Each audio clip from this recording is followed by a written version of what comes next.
Hoje eu quero falar sobre isso aí com vocês. Mas antes disso, vamos orar. Paizinho, seja conosco, Senhor, nessa noite. Que Teu Espírito fale conosco. Que Teu Espírito nos ministre nessa noite. Nós precisamos de Ti. Senhor, eu dou a Ti toda a honra, toda a glória. E pedimos, Espírito Santo, seja o nosso mestre. Seja o nosso ensinador nessa noite. Eu te peço em nome de Jesus. Amém.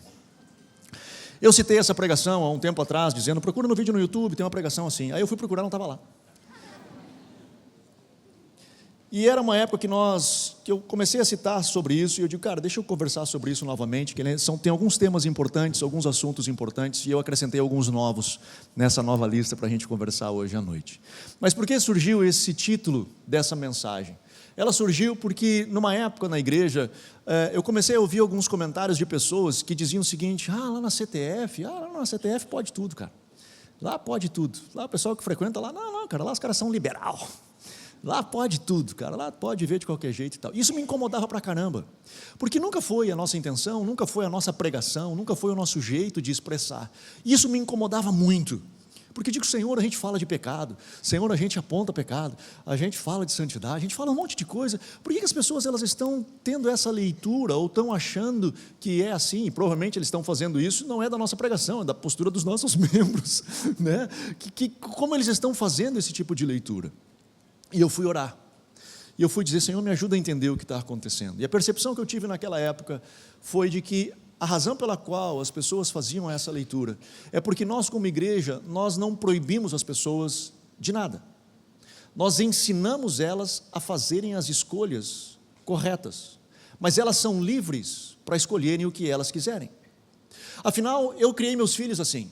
Quando eles eram pequenos, eu repeti isso já numa outra pregação, quando eles eram pequenos, eu dizia, não pode, porque eles eram crianças, eles não tinham a capacidade de discernir e o amadurecimento de fazer escolhas. À medida que eles foram crescendo, a gente começa a dar a eles a autonomia de fazerem escolhas, à medida que eles vão amadurecendo. E é importante que nós assim o façamos, porque se nós ficarmos dizendo para eles, não pode, e sermos a figura do fiscalizador, e não ensinarmos eles a fazerem escolhas, quando nós não estivermos perto deles, eles não saberão fazer as escolhas, e provavelmente farão péssimas escolhas.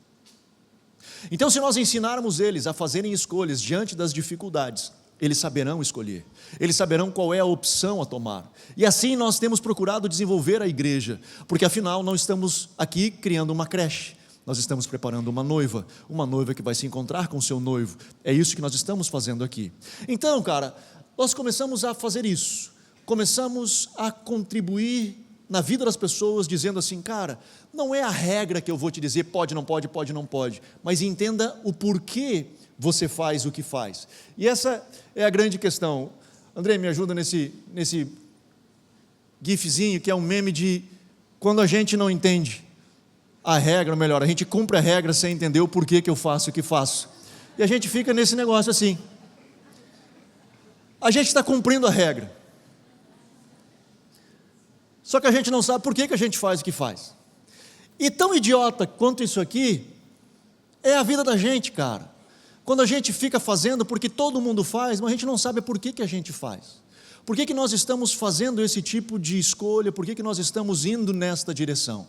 E eu queria poder basear a minha fala em cima desse texto, de 1 Coríntios capítulo 6, quando Paulo instrui, ele diz assim, tudo me é permitido, numa outra versão, tudo me é lícito, mas nem tudo convém.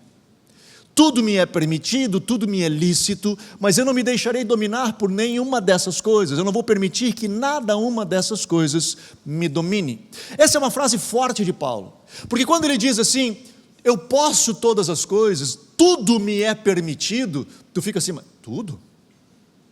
Tudo mesmo? Tudo? Pecar também? É verdade. E por quê? Porque Jesus te libertou da escravidão do pecado. Hoje você pode pecar. Anderson está dizendo que é permitido pecar. Eu estou dizendo que existe sim a possibilidade de você escolher pecar. Antes você era escravo do pecado, você não tinha opção de sair disso. Cristo te liberta da escravidão do pecado. Antes você não fazia outra coisa a não ser escravo do seu ventre, da concupiscência da sua carne, da concupiscência dos seus olhos, é o que a Bíblia diz em Efésios capítulo 1 e 2. Mas Jesus te liberta disso. E Ele te libertando disso, você é livre da escravidão do pecado. E você sim tem a condição de dizer: eu quero isso, eu não quero. Inclusive escolher pecar. Você é livre para isso. Você não é só livre das consequências das suas escolhas. Você é livre para escolher, só não é livre de colher os frutos da sua escolha. Portanto, se eu escolho pecar, é uma liberdade que você tem, mas saiba que ela acarretará consequências na sua vida. Se eu escolho seguir um caminho diferente disso, saiba que isso dará a você consequências da sua escolha. Você é livre para escolher. Paulo está dizendo que você é livre. Você pode fazer qualquer coisa. E o contexto que ele fala isso é um contexto muito sério. Eu não estou lendo ele aqui, eu não li aqui, não coloquei na tela, mas ele fala a partir do verso 9, no mesmo texto, ele diz assim: não sabeis que os injustos não herdarão o reino de Deus? Não erreis, nem impuros, nem idólatras, nem adúlteros, nem efeminados, nem sodomitas, nem ladrões, nem avarentos, nem bêbados, nem maldizentes, nem roubadores herdarão o reino de Deus. E tais fostes alguns de vós, mas fostes lavados, mas fostes santificados, mas fostes justificados em nome do Senhor Jesus e pelo Espírito Santo de Deus. Ele coloca uma lista de coisas séria, e logo depois ele diz assim: todas as coisas me são lícitas. Tá, mas tu falou que toda essa galera que faz isso não vai herdar o reino dos céus. E tu está dizendo que eu posso, todas as coisas pode, mas eu te dizer, nem tudo convém. Porque se você fazer determinadas escolhas, não convém que você a faça, porque uma vez fazendo, o destino da sua consequência é não herdar o reino dos céus. Tem consequências na sua escolha. Mas Paulo, ele coloca duas travas nessa fala. Ele diz: todas as coisas me são lícitas, mas ele coloca duas travas. A primeira, nem tudo convém, e a segunda, eu não me deixarei dominar por nenhuma delas. Eu tenho duas travas. Então, quando eu me deparo diante de algo e que eu tenho que fazer uma escolha, a primeira pergunta que Paulo diz: eu sou livre, inclusive para pecar. Não recomendo, mas eu sou livre para pecar. E eu faço uma escolha. A pergunta é: convém? Se não convém, a primeira trava morreu. Eu já não sigo adiante ali. Mas a segunda: não, convém, eu acho que posso. Eu estou sendo dominado por isso? Eu me coloquei debaixo disso, não consigo me livrar disso. Se eu estou sendo dominado, não convém, não convendo, não conviendo, não sigo, não faço. Eu aprendi um negócio nessa jornada que diz o seguinte: tem coisas que são bíblicas, tem coisas que não são bíblicas, e tem coisas que são antibíblicas. As coisas que são bíblicas eu preciso seguir, as coisas que não são bíblicas eu preciso discernir, e as coisas que são antibíblicas eu tenho que evitar. As coisas que são bíblicas, está na Bíblia, eu preciso seguir. As coisas que são antibíblicas, cara, eu não posso fazer isso, eu tenho que evitar. Agora tem coisas que não estão na Bíblia, e não estando na Bíblia, eu preciso discernir se isso é bom ou ruim. E aí que entram algumas coisas, que às vezes na nossa vida, no nosso cotidiano, nós precisamos discernir se eu vou, se eu não vou, se eu faço, se eu não faço. Por exemplo, pode ser um exemplo idiota, mas não está na Bíblia que você deve tomar café, almoçar e jantar, e você faz isso todos os dias.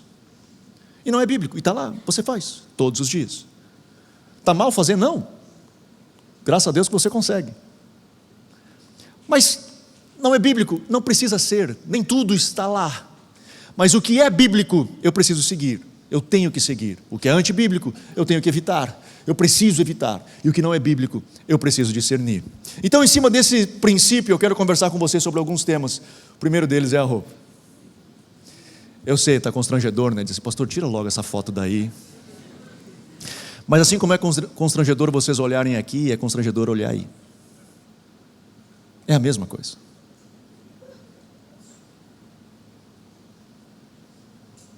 Anderson, mas então nós vamos colocar uma regra a partir de agora.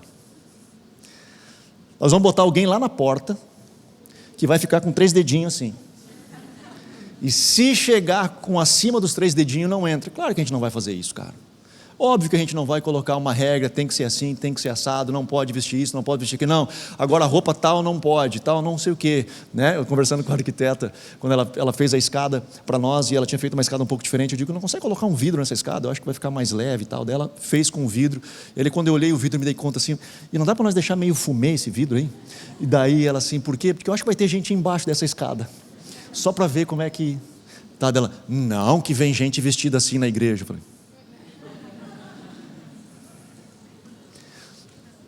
mas não é só na igreja, cara, que a gente tem que ter decência, porque a Bíblia fala de decência.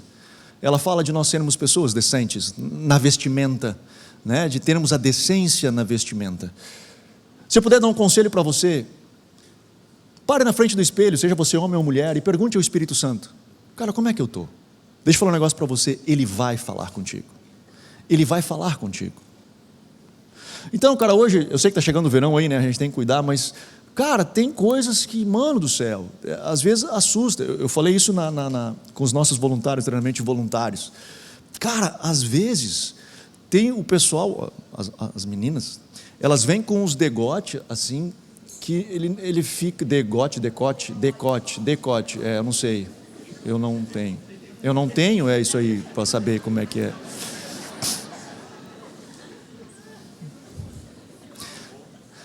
E aí, cara, o troço aqui embaixo, mano. E às vezes são algumas avantajadas, assim.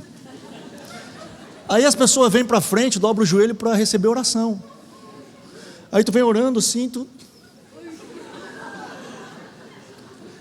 aconteceu um dia, tinha um que estava quase...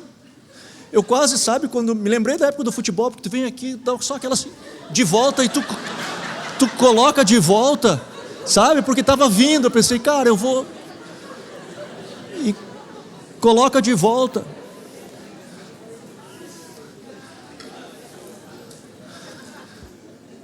Não precisa isso, não acha? Nós podemos ter um certo pudor, e meninas, eu não devia ter feito isso na gravação, né?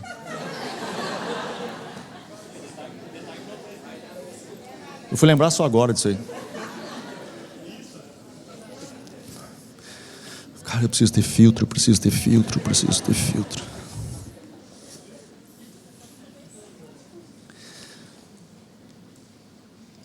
Minha irmã, se eu puder lhe dar um conselho de pai, você pode ser linda sem ser sexy. Você pode ser linda sem ser vulgar. Você não precisa expor o seu corpo para tentar falar de beleza ou de qualquer coisa. Que nós possamos ter modéstia, que nós possamos ter decência, que a gente possa ter esse cuidado, esse zelo de pedir ao Espírito Santo: Senhor, fala comigo, ministra a minha vida, como eu estou. Sei que o pessoal tem hoje, né, tem o tal do cropped, é isso aí, que o pessoal pega no meu pé, né? Minha sobrinha que pega, ela senta aqui na frente, e às vezes eu tenho uma camisa, quando levanta aparece um pouco a barriga, ela está de cropped. Daí eu digo, não é bem. Mas deu para ver a barriguinha. Eu digo, vou botar um piercing ali, tu vai ver só. Vai ficar. Que a gente possa ter esse cuidado, que a gente possa ter esse zelo pelo nosso irmão, pelo aquele que está perto de nós. Senão, sim, a gente passa esse constrangimento, a gente fica sofrendo desse negócio. Segunda coisa que eu queria falar com vocês, de forma rápida, é no serviço. Cara, a CTF é maravilhosa, porque, cara, eu trabalhava que nem um burro de carga na outra igreja, e lá eles não te obrigam a trabalhar. É verdade, cara, a gente não vai te obrigar a trabalhar. A gente não vai escravizar você. E normalmente acontece isso, as pessoas estavam aqui trabalhando que nem um burro de carga, e aí ele vai para o outro lado dizendo assim: meu Deus do céu, eu não quero mais estar amarrado em nome de Jesus, eu quero ser livre e tal. E cara, eu entendo que você saia de um lugar de escravidão e vá para um outro. É natural que esse pêndulo, quando tu está lá em cima, ele faça esse movimento para cá, é natural. O problema é quando a gente fica aqui e não volta. A gente precisa achar esse ponto de equilíbrio. Por quê? Porque a fé cristã, ela é uma fé de serviço. Ela é uma fé que eu me debruço sobre o outro. O Cristo que nós dissemos sim um dia, ele disse assim: o que quiser ser servido, que sirva. O que quiser ser o maior, que seja o menor. A fé cristã, ela é uma fé de serviço. Ao mesmo tempo que nós não vamos forçar você a vir, e não vamos nunca escravizar você. Não queremos isso, eu não quero isso para a minha vida, não quero para a vida de vocês. Não quero, nós não queremos isso. Ao mesmo tempo, eu preciso te ensinar que a fé cristã, ela é uma fé de serviço. Ela é uma fé que se debruça em favor do outro. Então eu entendo que talvez você vai passar um tempo aqui e precisa desintoxicar, precisa conseguir dizer: cara, eu preciso parar de ter medo de me colocar numa escala de novo, né? Com medo de ficar aprisionado. Eu entendo que talvez você precisa passar por essa fase. Fique esse tempo que precisa, mas saiba que ele não pode ser para sempre. Você vai ter que chegar a um momento onde você vai ter que conseguir transicionar, porque a fé cristã, ela é uma fé de serviço. Outra coisa que eu quero conversar com você hoje é sobre bebida.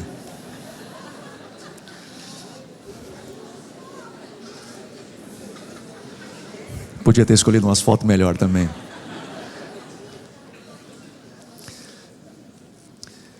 Cara, tu não sabe, na CTF o pessoal não proíbe os outros de beber.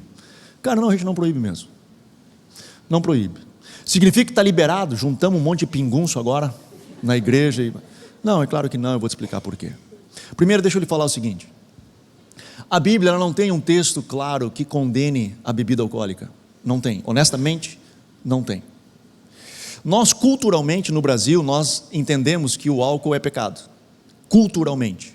E nós adotamos de forma cultural no Brasil que a bebida alcoólica é pecado. Mas ela não tem um amparo bíblico para isso, honestamente. A Bíblia ela fala o seguinte, que nós não devemos nos embriagar, no qual há dissolução. Então nós não podemos estar embriagados. Ela recomenda aos ministros não serem dados ao vinho, né? Não gostarem muito do tal do vinho. Ela recomenda isso, ela deixa claro isso. Mas ela não condena a bebida. Alguns dizem, não, mas o vinho na época de Jesus era diferente, ele era um suco de uva bem forte e tal. Aí eu fico pensando no Noé, cara, que o bicho tomou uns gole lá, ficou bebaço, saiu peladão, a ponto dos caras ter que vir correndo para tapar ele. Eu fiquei pensando, quanto suco de uva esse maluco tomou, cara, para ficar desse jeito, velho. E mais, quando Jesus diz assim, nós não devemos de colocar vinho novo em odre velho, a razão pela qual Jesus fala disso é que os odres eram uma bolsa de couro, onde se colocava o vinho novo e o couro novo. Ele tinha um processo de fermentação do suco, né, que se transformava em vinho, e essa bolsa ela tinha capacidade de dilatar. Então quando Jesus diz não se coloca vinho novo em odre já usado, é porque o vinho ele vai fermentar, e esse odre ele já dilatou o que ele tinha que dilatar, ele já estendeu o que ele tinha que estender, ele vai romper. É isso que Jesus está dizendo. Ou seja, o processo de fermentação do vinho gera etanol, ele gera álcool. Então sim, cara, na época de Jesus, vinho era vinho, e Jesus transformou ainda a água em vinho. Então está liberado beber, cara. Todas as coisas me são lícitas, mas nem tudo convém. Eu não me deixarei dominar por nenhuma delas. Quando o pessoal, os estrangeiros vêm para nós, eles perguntam, qual é a cultura do Brasil? Eu digo, cara, aqui não bebe. Não vai que não bebe. Antes, deixa eu dizer um negócio. Não estou advogando em causa própria, porque eu não bebo. Só para deixar claro. Talvez ficar pensando, o bicho deve ser um pingunço, ele está arrumando alguma justificativa bíblica para poder... Não, cara, não bebo.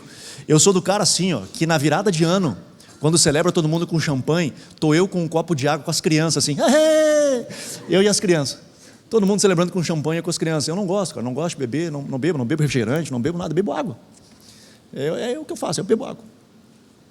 Então não estou advogando em causa própria. Ao mesmo tempo, deixa eu lhe dizer o seguinte, quando os gringos vêm para cá, eles me perguntam assim, Anderson, o pessoal aqui bebe? Eu digo, não, cara, aqui não bebe. O pessoal aqui é ruim, se tu beber aqui vai dar uns probleminhas, tu vai me causar uns estresses aí, se tu, num restaurante, escolher alguma coisa. Eles, não, beleza, fechou, e não bebe. Mas lá fora bebe, não só nos Estados Unidos, Canadá, Europa, vários lugares, é comum a pessoa, nós no Brasil temos isso por costume. Então o que eu falo para as pessoas que estão perto de mim? Cara, se eu puder dizer para você o seguinte, cara, cuida. Primeiro que, cara, benefício não causa muito o álcool na vida de ninguém, não é uma coisa que eu precise. Então, cara, sei lá, não sei a necessidade que eu tenho de conseguir ter que achar uma justificativa para esse troço.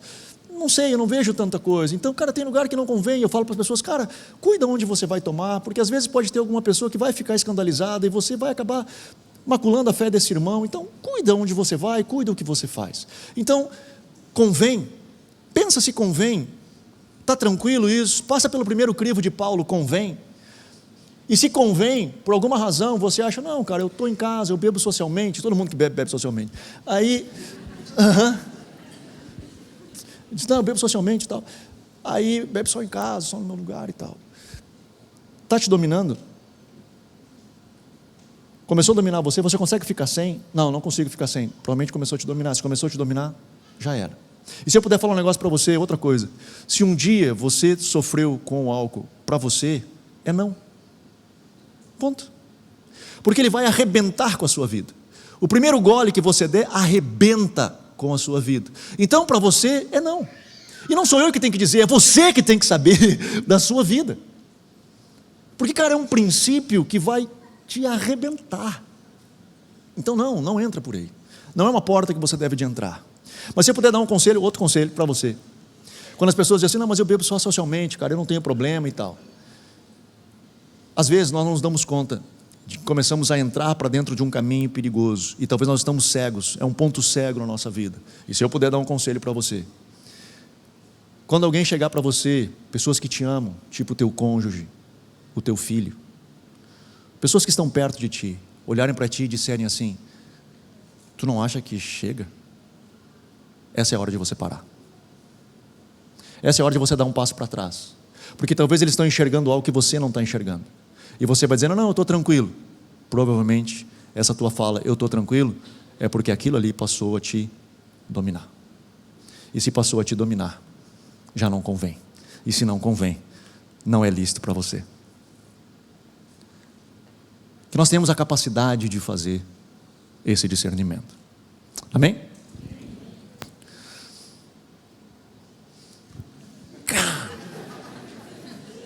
Eu me puxei. Na balada, mano.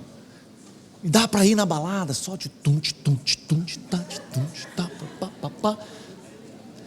Cara, todas as coisas me são lícitas, mano. Você pode fazer o que você quiser. Você pode fazer as escolhas que você quiser. Você só não pode evitar as consequências das suas escolhas. Então eu posso ir em show disso, show daquilo. Cara, você pode fazer o que você quiser, mano. Você pode fazer o que você quiser.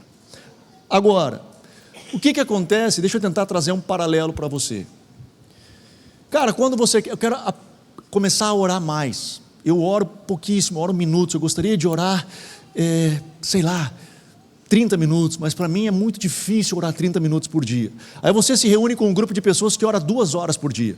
E você começa a caminhar com essa galera que ora 2 horas por dia. De repente, cara, aquelas 2 horas que antes eram um troço impossível para você, ela passa a ser algo alcançável para você, porque aquelas pessoas passam a te influenciar.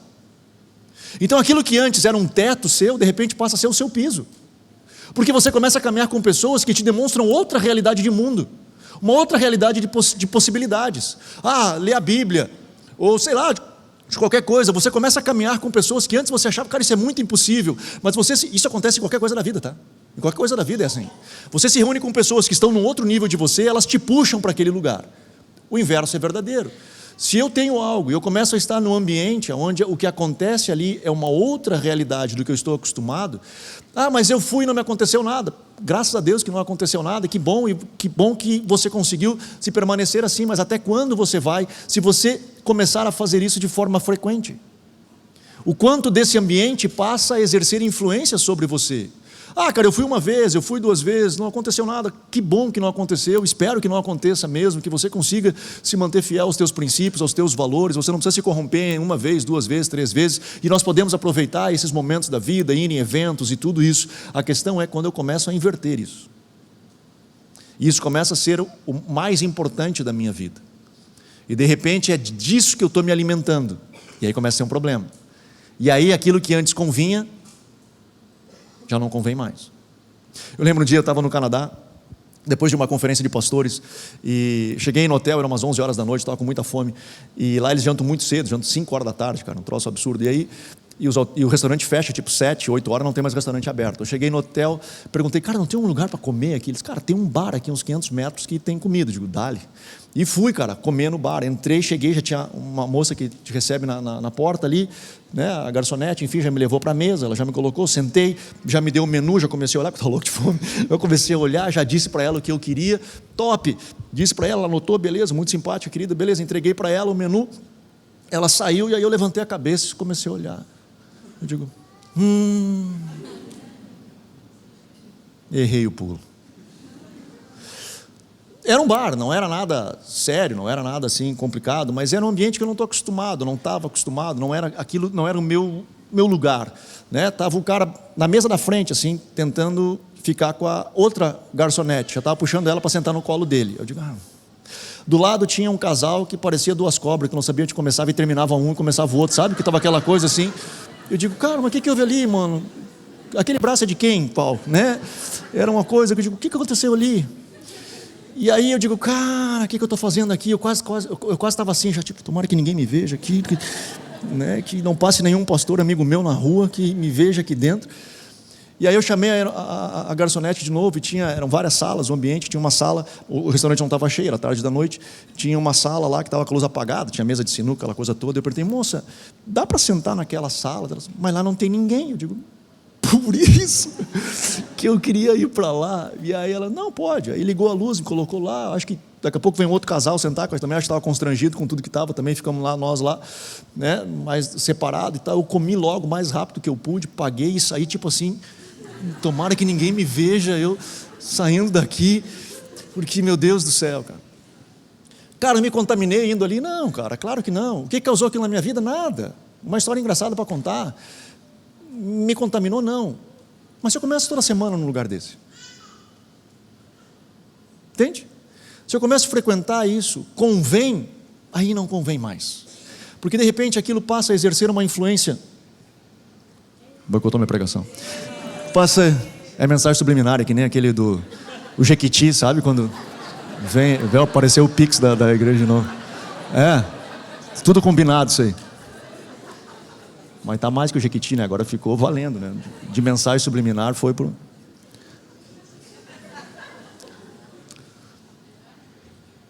Dá-lhe. Então, meu irmão, que você possa fazer essa escolha e que seja consciente naquilo que você faz, entendendo que sim, eu posso todas as coisas, mas eu preciso saber, cara, onde eu estou, o quanto esse ambiente tem me influenciado, o quanto isso está fazendo de bem para mim ou não. Dízimos e ofertas. Eu tenho que cuidar como é que eu falo isso, porque eu sei que, né, acabou de fazer brincadeira, né, do prédio, mas as pessoas, elas dizem assim, normalmente, né, quando chega, cara, nossa, antes quando eu estava aqui, eu era escravizado, o nome de quem dizimava ia no mural da igreja. E estava lá a lista de quem ofertava na igreja, estava lá. E era até legal, porque sabia quem ganhava mais na igreja, ficava olhando lá, quem é que ganha mais na igreja e tal. Né? Botava no mural. Então agora, cara, nossa, lá os caras não perguntam nada, não querem nada. Então, cara, nossa, eu sou livre, eu não oferto nada, eu não ajudo nada. Da mesma forma como a gente é escravizado lá, o pêndulo ele vem para cá, eu entendo que você foi abusado, mas vai chegar uma hora que você vai ter que achar um ponto de equilíbrio nesse processo todo.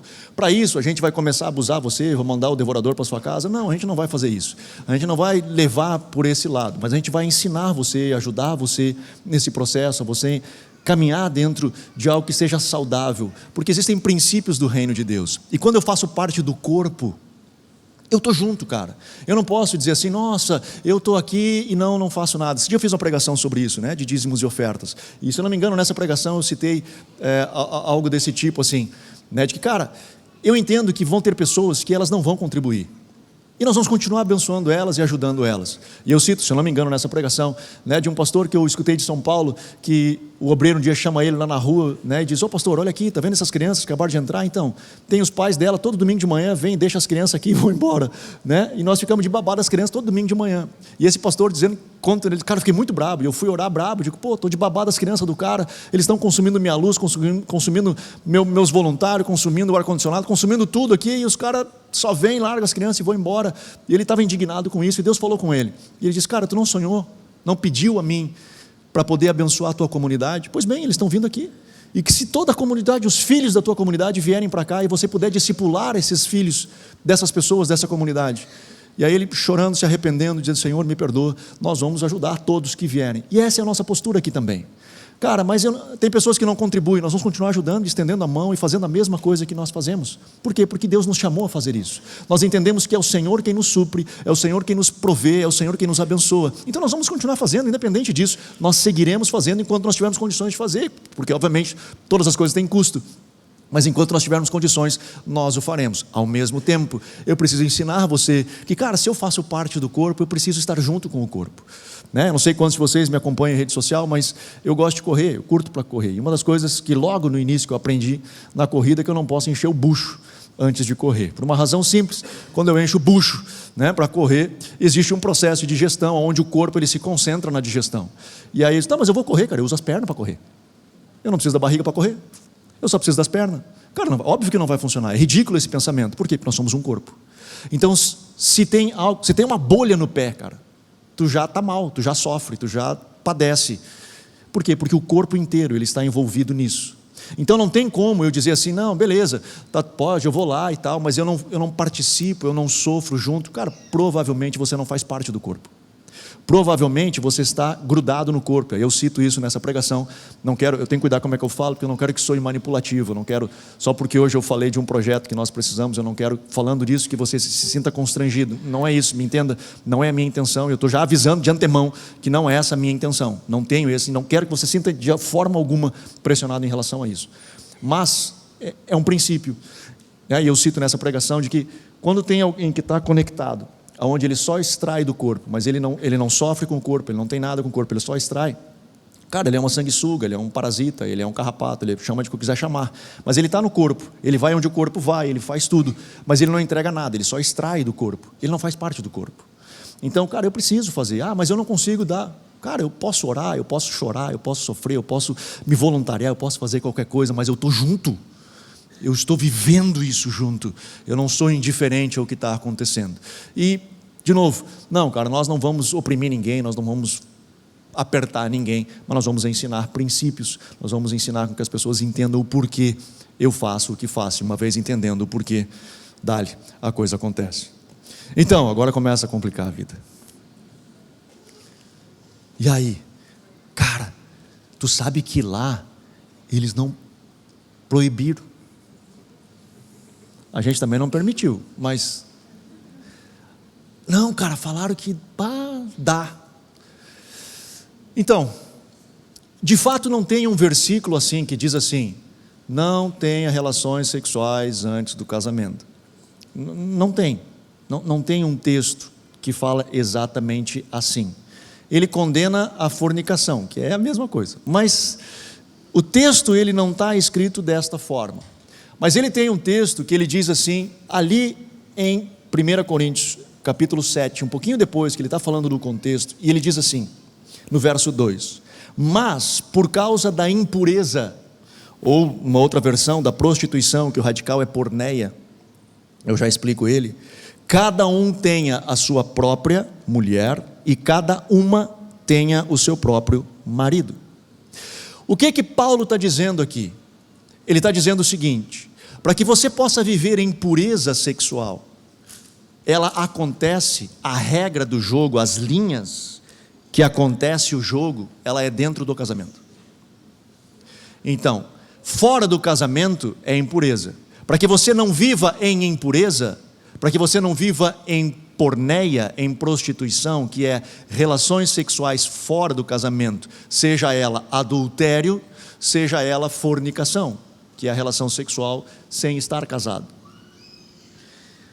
Quando eu faço isso fora, ele chama de impureza. Ele diz, para eu ser puro, ele é dentro das regras do jogo, é dentro do casamento. É aqui que ela acontece.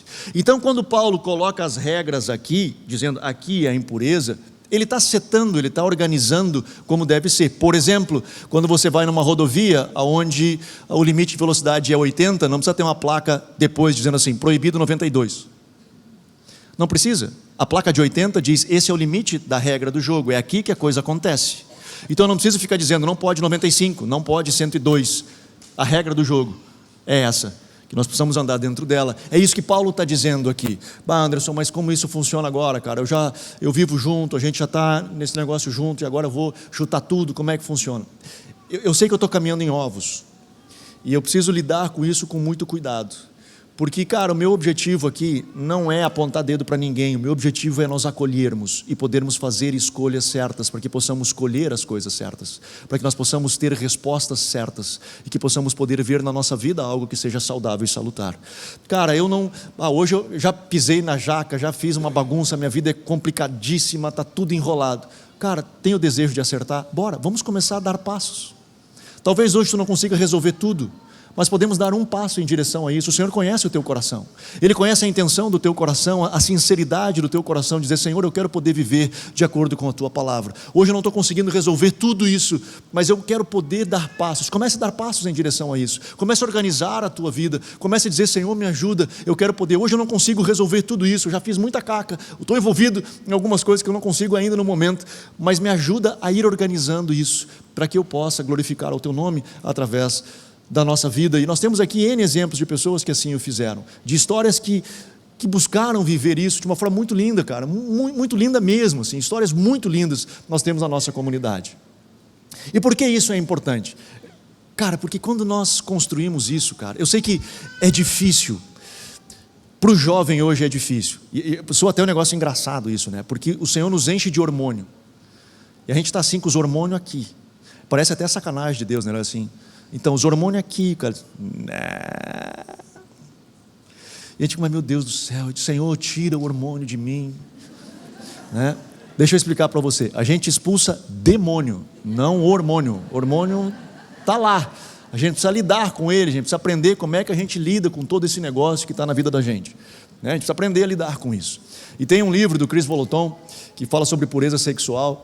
Ele coloca algumas coisas, entre elas ele diz o seguinte, que sim, cara, Deus entende esse processo, né, cara, desse hormônio, de tudo, está ali o solteiro, né, enfim, não tem um relacionamento sério com ninguém, enfim, o cara está solteiro, está ali, tal, até que ele encontra a sua futura, o seu futuro, enfim, aí fica ali naquele negócio para poder viver a santidade, está suando gota de sangue no campo de batalha, né, para poder permanecer firme e reto. E aí ele comenta nesse livro, ele diz assim, cara, essa é a beleza do evangelho, que quando tu vai entregar algo, você entrega para outra pessoa algo de valor, não de preço. Preço é uma coisa, valor é outra coisa. Você entrega algo de valor, quando você diz, cara, o que eu estou te entregando, o que eu estou colocando nas tuas mãos hoje, é algo que me custou gota de sangue, mano, no campo de batalha, mas eu estou colocando isso nas tuas mãos, e se constrói um com o outro isso de algo tão lindo, cara, tão precioso.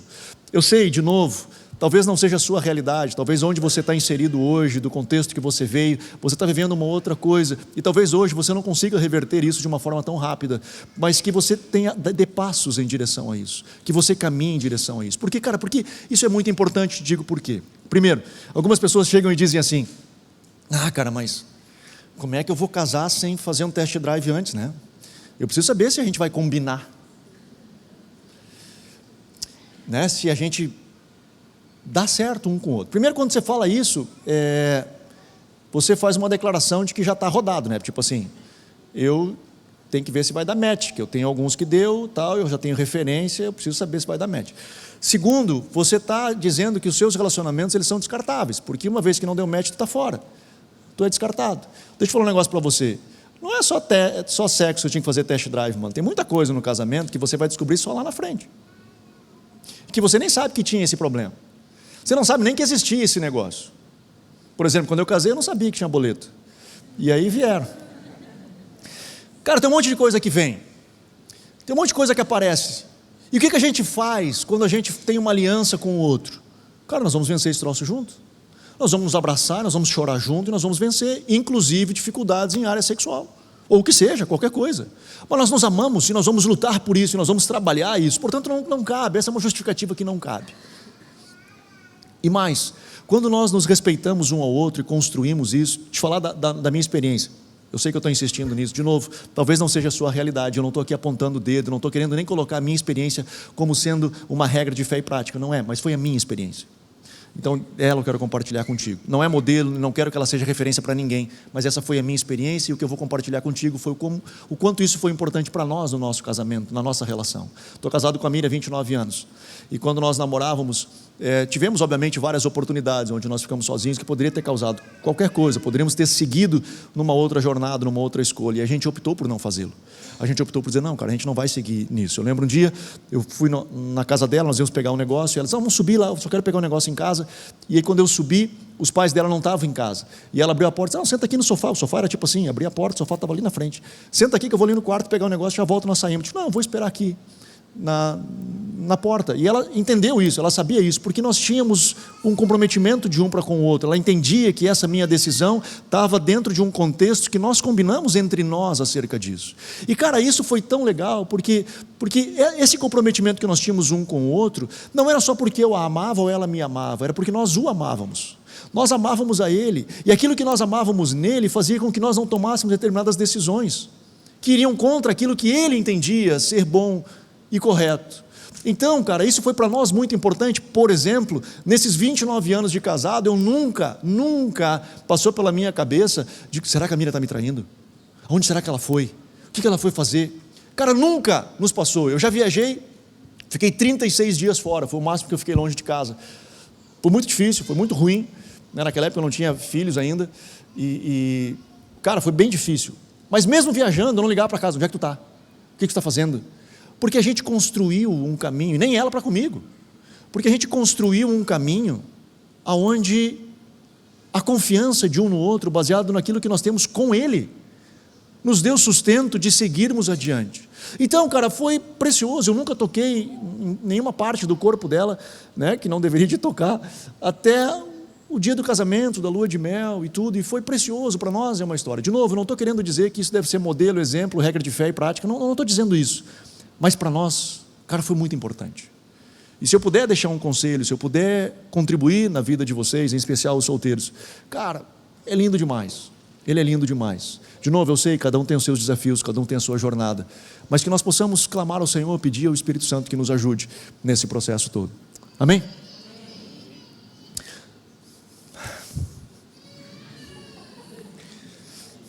Esse é um pepino.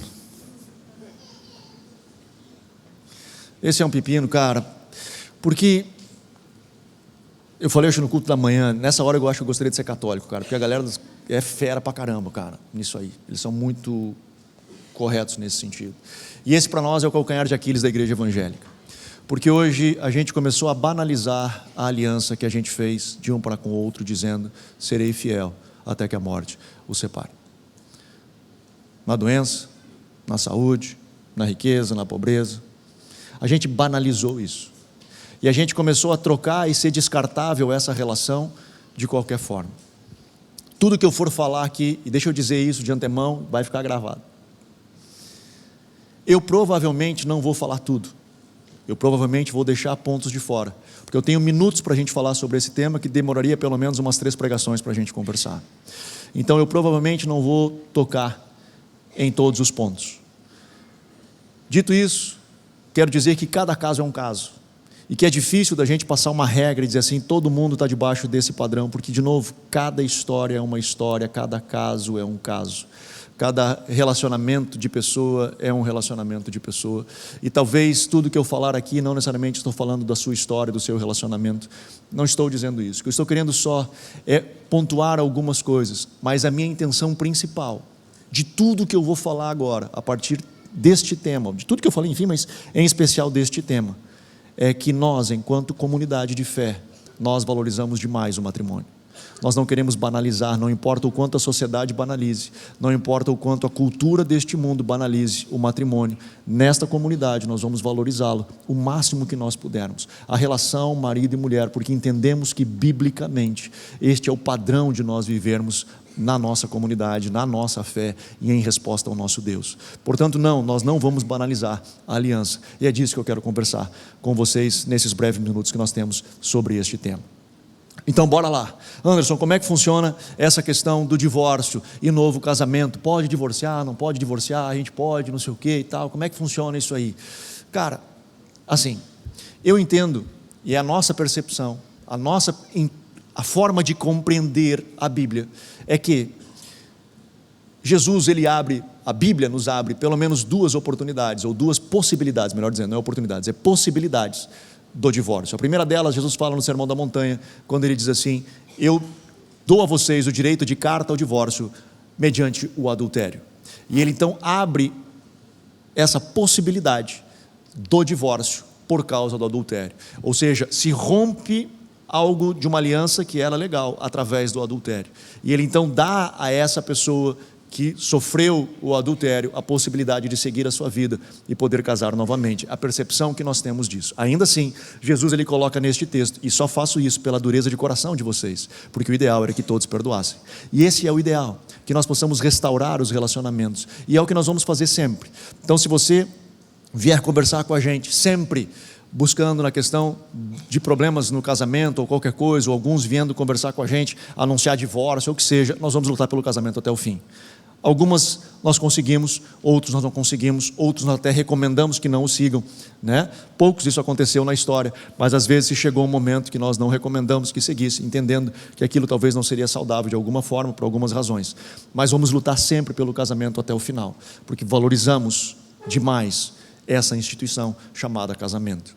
Então nós entendemos sim, biblicamente, que existe essa possibilidade. A segunda delas, nesse mesmo texto de 1 Coríntios capítulo 7, Paulo fala sobre, citando no caso o homem com as mulheres, homens incrédulos com as mulheres tementes, onde eles não seguem a fé e abandonam as suas mulheres. A partir do abandono, também se entende que essas mulheres estão livres, ou o homem, enfim, vice-versa, né? Livres para seguir a sua jornada.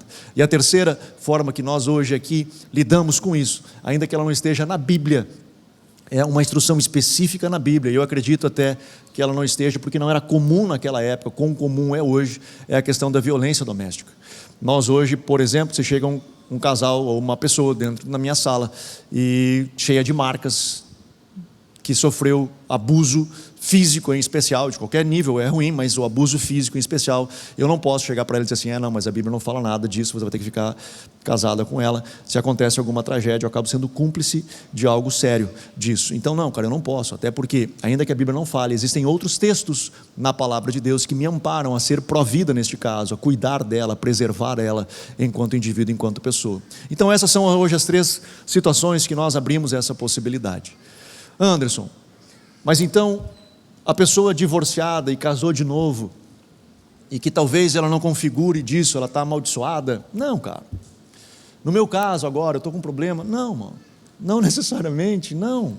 Eu conheço muita gente que está no seu 2º casamento e que, cara, Deus tem abençoado, que tem sido lindo e que tem sido um negócio muito legal e que leva isso com seriedade. O meu ponto aqui é a banalização. É a banalização da relação. É eu levar isso por qualquer coisa, é eu chutar o balde por qualquer probleminha, é eu abrir mão de lutar, né? Às vezes as pessoas dizem, cara, eu lutei o que eu pude. Eu conheço muitas pessoas que lutaram o que puderam pelo seu casamento e não conseguiram, porque não depende só de uma, depende da outra pessoa também querer disso, e às vezes não dá, e às vezes não consegue. Eu entendo isso, cara, eu não estou querendo aqui de novo colocar uma regra, não é os 3 dedos que vai aqui. É o princípio, é disso que nós estamos falando, de nós entendermos o porquê eu faço o que faço. Por exemplo, os fundadores da Catch the Fire, o John e a Carol, hoje são avivalistas, eles viajam o mundo inteiro, mas são 2 casais que vieram de, é um casal, né? Eles eram 2 casais que se divorciaram e formaram um novo casal. Quando eu os conheci já eram casados, mas eles têm filhos de ambos os casamentos, e Deus os abençoa e os usa de uma forma poderosa. E não significa que a vida deles acabou por causa disso. Pelo contrário, Deus tem movido de forma poderosíssima na vida deles, e ainda com quase 90 anos de idade, Ele tem viajado o mundo, levando avivamento. Mas nunca banalizaram a relação. Esse é o ponto. Nós não podemos banalizar o relacionamento. O meu anseio, mano, em tudo que nós estamos conversando aqui, ao longo de todos esses temas, por mais às vezes complicados, difíceis, polêmicos, não é apontar dedo, é estender uma mão. E nós podemos caminhar juntos nessa jornada, fazendo escolhas certas. Porque eu posso todas as coisas, mas nem tudo convém. E o que não convém, que eu aprenda a fazer escolhas corretas. E que em nada eu permita que me domine. Amém? Vamos ficar de pé?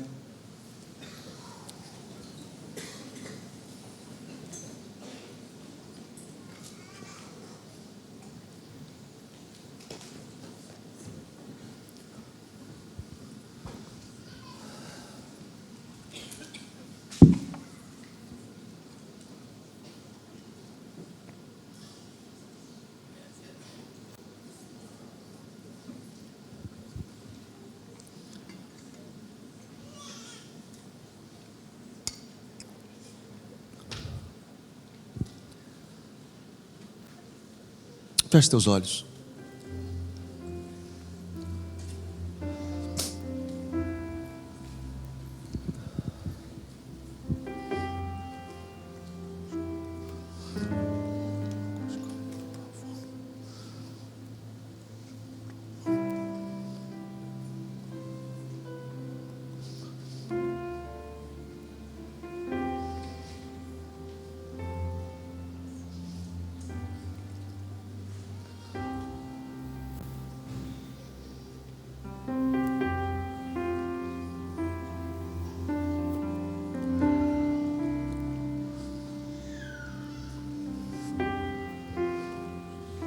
Se coloque diante do Senhor. Se coloque na presença do Senhor.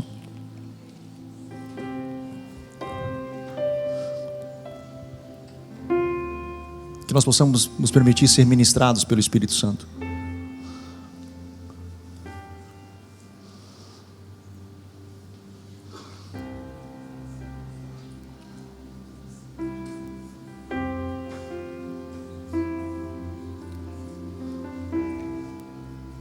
Senhor, fala conosco.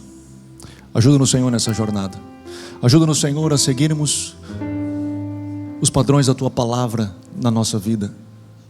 Que possamos estar sensíveis à voz do Teu Espírito, Senhor, e que possamos corresponder contigo. Senhor, ajuda-nos, Senhor, a valorizarmos aquilo que Tu valoriza. Que não venhamos a permitir que nenhuma dessas coisas nos domine. Que não venhamos a fazer escolhas que não convêm. Que nada disso nos domine. E que possamos, Senhor, de alguma forma, sermos dominados pelo Teu Espírito. Ministrados por Ti. Por isso, Senhor, fala conosco. Fala conosco como família, fala conosco, Senhor, como igreja. Oramos, Pai, assim como diz Malaquias, que o coração dos pais se converta ao coração dos filhos, o coração dos filhos aos pais. Que o coração da esposa se converta ao marido, do marido à esposa. Que possamos viver família. Que possamos cuidar-nos uns dos outros. Que possamos nos debruçar em favor uns dos outros. Papai, eu te peço a Tua bênção sobre a nossa casa, sobre a nossa comunidade. Ajuda-nos, Senhor, a seguirmos adiante. Eu te peço, em nome de Jesus. Em nome de Jesus.